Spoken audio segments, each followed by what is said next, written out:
گناہ کی لذت جو ہے نا وہ تو ایسی ہے جیسے خارش ہو گئی،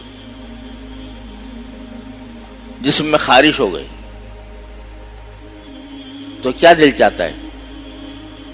جب جسم میں خارش ہو رہی ہو تو کیا دل چاہتا ہے؟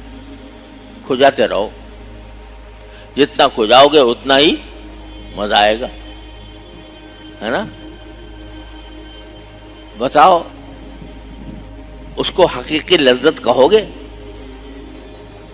مزہ تو آتا ہے، کھجلی ہو رہی ہے اور میں کھجا رہا ہوں، جتنا زیادہ کھجا رہا ہوں اتنا ہی مزہ بھی آ رہا ہے، ٹھیک؟ مگر اس مزے کی تمنا کرو گے کہ جی ویسا مجھے آ جائے جو مجھے خارش کے زمانے میں آیا کرتا تھا، خارش ہو گئی تھی تو میں بہت کھجاتا تھا تو بڑا مزہ آتا تھا،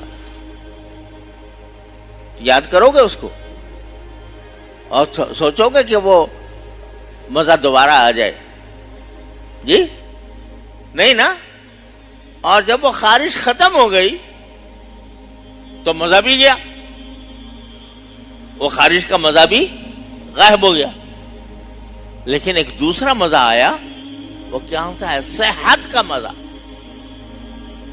صحت کا لطف۔ بتاؤ صحت کا مزہ بڑا ہے یا خارش کا مزہ بڑا ہے؟ صحت کا مزہ بڑا ہے۔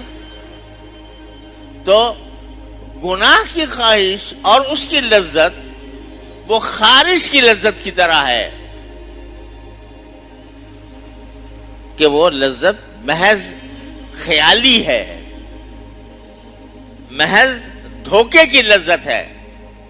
وَمَا الْحَيَاةُ الدُّنْيَا إِلَّا مَتَاعُ الْغُرُورِ، یہ دنیاوی زندگی جو ہے دھوکے کا سامان۔